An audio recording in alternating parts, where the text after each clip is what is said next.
Hello everyone, so I welcome you all. I hope आप सबकी mains की preparation बहुत अच्छी चल रही होगी। This video is relevant for the persons who are appearing in the civil services 2024 and 25। Please don't skip the video because यहाँ पे मैं आपको कुछ बातें बताना चाहता हूँ that I am not going to tell you the strategy, different type की स्ट्रैटेजी कि आपको पेपर में कैसे लिखना है कैसे नहीं लिखना है, वो हम अलग को जो है ना पेपर वाइज सेपरेटली हैंडल करेंगे। But in this video I am going to tell you that how you could save the maximum time and can conserve the energy during the your civil services mains examination. अब यहाँ पे आपको कैसा लगेगा कि sir time और energy के बारे में हमको ना बताओ, हमको सब मालूम है। अब ये 10 मिनट की वीडियो देखिए and you will find out कि ऐसी वीडियो यूट्यूब के ऊपर किसी ने नहीं डाली। प्लस में no one will ever tell you the strategy irrespective of that person is your brother या फिर आपके बहुत ही क्लोज रिलेशन के अंदर है, तभी वो पर्सन आपको ये चीज़ें बताते हैं। एंड चलिए बिना किसी देरी के शुरुआत करते हैं इस सेशन की। यहाँ पे आप क्या देख सकते हैं कि ये आपका जो है ना यूपीएससी द्वारा दिया हुआ शेड्यूल है। हमको इस शेड्यूल के साथ कोई प्रॉब्लम नहीं है, बट हमें इस शेड्यूल को मैक्सिमम एफर्ट के साथ फुलफ़िल करना है। कैसे करना है चलिए देखते हैं। सबसे पहले पेपर से आपको एक हफ़्ता पहले कैसे रिवाइज़ करना है। You must do your revision in the reverse order. How should be the reverse order? 20th को एसए का एग्ज़ाम है, करेक्ट है, तो आपको ऐसे रिवर्स में चलना है। 16th को GS4 करना है, 17th को GS3, 18th को GS2, 19th को GS1। वाई रिवर्स ऑर्डर के अंदर क्यों, और क्यों कोई ऑप्शनल नहीं? Reason is very simple, volatile memory होती है हमारी। तो GS1 की जब एक दिन छोड़ के एसए का नेक्स्ट डे होगा तो GS1 आप बहुत तेज़ी से रिवाइज़ कर पाओगे। सेम GS2 आप बहुत तेज़ी से, क्योंकि जस्ट 2 दिन पहले पढ़ा है। अगर आप इसको रिवर्स में लेके, रिवर्स की जगह सीधा लेके आओगे ना GS1, 2, 3, 4, तो यहाँ पे एसए वाले दिन आपको GS4 के कोट याद आएंगे, GS1 वाले दिन GS3 याद आएगा, दिमाग का बैंड बच जाएगा। तो इसकी वजह रिवर्स ऑर्डर के अंदर चलिए और फिर रिवीजन के अंदर भी आपको ज़्यादा आसानी रहेगी। चलिए अब आगे बात करते हैं। On the day of the essay, जिस दिन आपका एसए होगा उस दिन आपको कैसे बिहेव करना है। अपने साथ आपको GS2 का मटेरियल कैरी करना है। Don't carry the material of GS1। GS2 का जो आपके नोट्स हैं उनको आपके साथ कैरी करना है।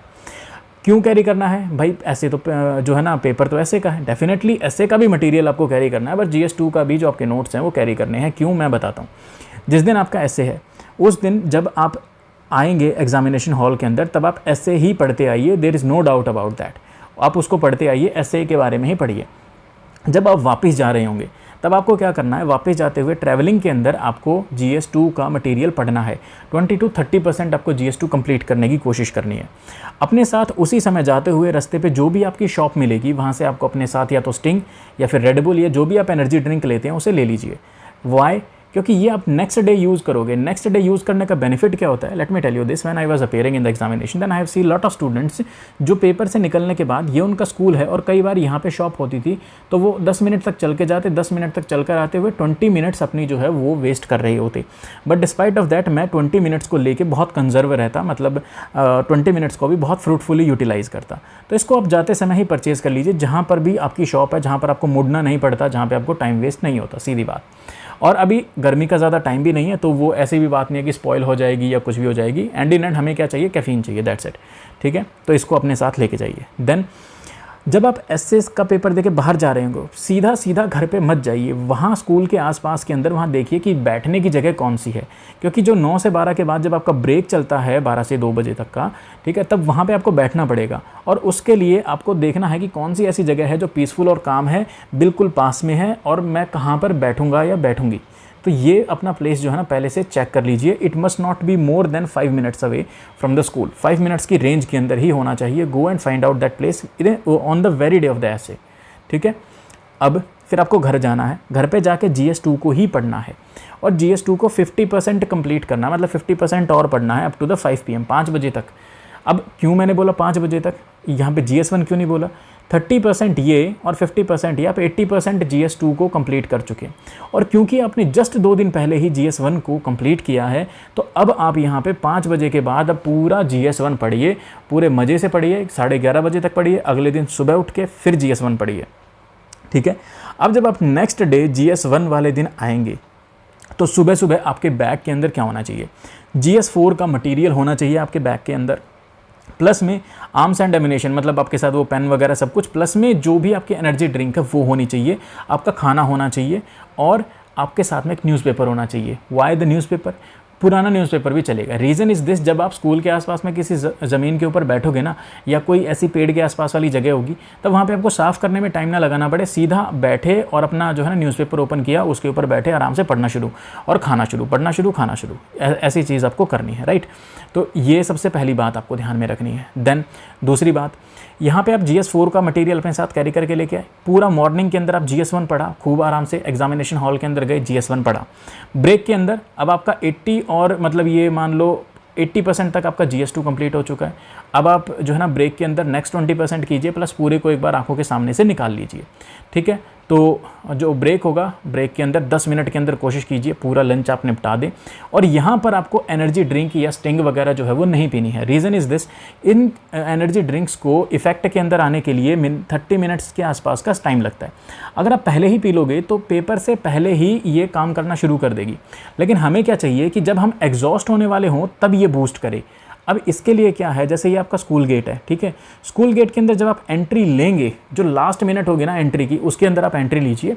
जब आप एंट्री लेंगे तो एंट्री लेने से पहले यहाँ पे आपको अपनी पूरी एनर्जी ड्रिंक खत्म करके यहीं पे साइड में बॉटल को रख दो और अपना अंदर जाओ।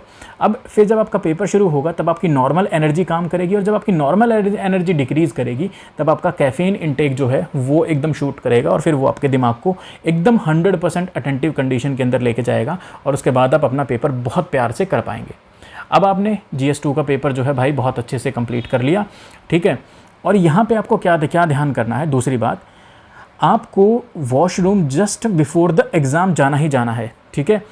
और ज़्यादा पानी नहीं पीना। क्यों नहीं पीना? क्योंकि कई बार जब आप कैफ़ीन का इंटेक हाई कर लेते हो तो caffeine increases the blood pressure, and blood pressure जो है वो बॉडी रिड्यूस करने के लिए क्या करती है, रेनल एक्सक्रीशन बढ़ा देती है, जिसकी वजह से आपको वॉशरूम जाने का ऐसा फील होगा। और पेपर के अंदर अगर आप वॉशरूम गए तो मिनिमम 10 मिनट्स गए भाई, अगर थोड़ा सा दूर वॉशरूम हुआ तो, और मतलब 10 मिनट्स के अंदर एक क्वेश्चन मतलब बहुत कुछ चेंज हो जाता है, और जो मेंटल पीस डिस्टर्ब होता है वो अलग। तो अगर पानी की कमी पड़ती है तो आप पानी की बॉटल साथ में लेके जाइए, पानी की कमी पूरा कर लेंगे, बट पानी का एक्सेस नहीं होना चाहिए। वॉशरूम के लिए नहीं, मतलब फील भी नहीं आना चाहिए कि भाई उठ के वॉशरूम के लिए जाना है। तो ये वाटर का जो कॉम्बो है वो आपको ध्यान में रखना है, ठीक है। देन अब जब आप वापस आ रहे होंगे तब आपने आपके बैग में क्या डाला हुआ है, GS4। अब GS4 ज़्यादा बड़ा सिलेबस नहीं है, तो 70 to 80% आप ट्रैवलिंग के अंदर 1 घंटे में कंप्लीट कर लेंगे। 50% कंप्लीट भी हो गया, कोई इशू वाली बात नहीं है। घर पे आए, घर पे आने के बाद आपने GS3 पढ़ना शुरू किया, और नेक्स्ट डे एग्जाम तक आपने पूरा GS3 ही पढ़ा बिना कुछ रुके, ठीक है। और नेक्स्ट डे के लिए आर्म्स एंड एमिनेशंस आपने पहले ही लेकर घर पे आए थे, मतलब स्टिंग वगैरह और जो रेड बुल है या फिर जो भी न्यूज़पेपर है वो आपने पहले से रखा हुआ था बैग के अंदर। Then on the day of the GS3 and GS4, मतलब संडे वाले दिन आपको क्या करना है, अपने साथ ऑप्शनल कैरी करना है, ठीक है। GS3 GS4 के नोट्स तो कैरी करने ही करने हैं, प्लस में ऑप्शनल का जो सबसे इंटरेस्टिंग वाला पोर्शन है, सबसे मज़ेदार वाला पोर्शन है, वो आपको अपने साथ में लेके चलना है, ठीक है। फिर आप GS3 को पढ़ते रहिए एग्ज़ाम तक। एग्ज़ाम के अंदर एंट्री लीजिए, सेम कैफ़ीन वाला इंटेक जो भी कुछ है, जैसा भी आपको चाहिए, जैसा भी सूट करता है वैसे। फिर GS4 का पेपर दीजिए। GS4 के बाद कोई भी टॉक मत कीजिए, कुछ भी मत बोलिए। क्यों? क्योंकि 50% आपका एग्जाम ओवर हुआ है, 50% अभी बाकी है। मैंने क्यों बोला 50%? आप बोलेंगे सर मैक्सिमम कंप्लीट हो गया। Reason is very this, optional is a game changer. तो ऑप्शनल तक आपको अपने आप को बहुत संभाल कर रखना है। कोई यूट्यूब की वीडियो नहीं, नथिंग, कुछ भी नहीं, टाइम वेस्ट नहीं करना, किसी के साथ बातचीत भी नहीं करनी, क्योंकि बातचीत करोगे तो फिर जो जिन्होंने फर्स्ट टाइम मेंस दिया ना, दे वुड से ईजी वाला मेंस था। जिन्होंने बहुत बार दिया है, बहुत बार क्रैक भी किया है, they would say okay. And अगर आपको किसी पेपर टफ लगा होगा सो यू विल फील कि यार मेरी तो बैंड बजी पड़ी है पेपर के अंदर, ये बोल रहे हैं पेपर ओके, ये बोल रहा है पेपर ईजी है, तो दिमाग खराब हो जाएगा। So that's why do not talk with anyone else, and this is my 100% guarantee. GS4 के बाद आपके कदम अपने आप आपको मेट्रो स्टेशन या आपके ट्रैवलिंग डेस्टिनेशन तक लेके जाएंगे, आपको कुछ होश नहीं होगा, दिमाग फटा पड़ा होगा, ठीक है। इसके बाद आपको जाना है, और 1 वीक के गैप के अंदर अब सिर्फ आपको ऑप्शनल एंड ऑप्शनल ही करना है, नथिंग एल्स, ठीक है। और ये इंटरेस्टिंग वाला पोर्शन ट्रैवलिंग के टाइम में कंप्लीट करना है। क्यों इंटरेस्टिंग वाला पोर्शन? क्योंकि भाई अगर आप इंटरेस्टिंग वाला पोर्शन नहीं लेके जाओगे, थिंकर्स वगैरह लेके जाओगे, तो आपका दिमाग इतना तगड़ा सैचुरेट हो चुका होगा कि आप लाइन जरूर पढ़ोगे, दिमाग के अंदर एंट्री नहीं होगी उस लाइन की। तो आपको सिर्फ इंटरेस्टिंग वाला प्रपोर्शन लेके जाना है। एटलीस्ट आप इस इंटरेस्टिंग वाले प्रपोर्शन को कुछ तो पढ़ोगे जाते हुए। So you are utilising the best of your time. Then 28 को आपका जो है ना, जो आपका हिंदी और इंग्लिश का पेपर होगा, उस दिन आपको ऑप्शनल कैरी करना है, ऑप्शनल का पेपर 2। और जब ब्रेक होगा देखो पहले हिंदी का पेपर होता है फिर इंग्लिश का पेपर होता है। ब्रेक के अंदर ऑप्शनल का पेपर 2 पढ़ना है। इंग्लिश के अंदर मैक्सिमम लोग जो इंग्लिश में लिखना जानते हैं, मतलब जिनका इंग्लिश में एज अ मीडियम है, तो उन्हें इंग्लिश नहीं पढ़नी है, उनको अपना बस ब्रेक के अंदर ऑप्शनल 2 रगड़ो रगड़ो, वापस आते हुए ऑप्शनल 2 पढ़ो पढ़ो पढ़ो, घर पे आने के बाद ऑप्शनल 1, फिर 29 की मॉर्निंग को ऑप्शनल 1 और फिर एग्ज़ाम ऑप्शनल 2 का दे के फिर अपना फुल चैन के अंदर अपना पेपर ओवर। और फिर इसके बाद इन पेपर को किसी कबर्ड के अंदर छिपा कर रख देना। फिर इसको 1 हफ्ते बाद, नेट 7 डेज़ के बाद आपको बाहर निकालना है। एंड देन आपको 2 जो है ना टेबल बनानी है। पहली टेबल, 3 टेबल बनाई है actually. First easy, second moderate and third tough. ठीक है, टफ़। ये किस वजह से, आप अपने क्वेश्चंस को देखिए। पहला क्वेश्चन कि भाई अगर मैं थोड़ा लिबरल एग्जामिनर होता तो 10 में से मार्क्स देता 4 खुद को, मॉडरेट होता तो मैं देता भाई 3.5 और टफ़ होता तो मैं देता 2 नंबर। ठीक है, इस तरह करके आप अपने GS 1 2 3 4 का एग्जैक्ट जो है ना मार्क्स कैसे पता करेंगे वो मैं बताऊंगा। फिर आपको मॉडरेट और जो टफ़ है इसके बीच का कहीं पे आपका डेफिनेटली फॉल करेगा। मैक्सिमम 10 नंबर का वेरिएशन होगा।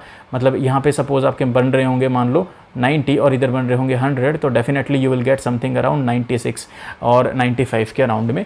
एंड यू कैन नो कि भाई आपका मेंस निकल रहा है कि नहीं निकल रहा है। So that is the very best way to conserve your energy, to make yourself feel high, कि भाई मतलब हाई वाला हाई नहीं, कि भाई अच्छे वाला हाई।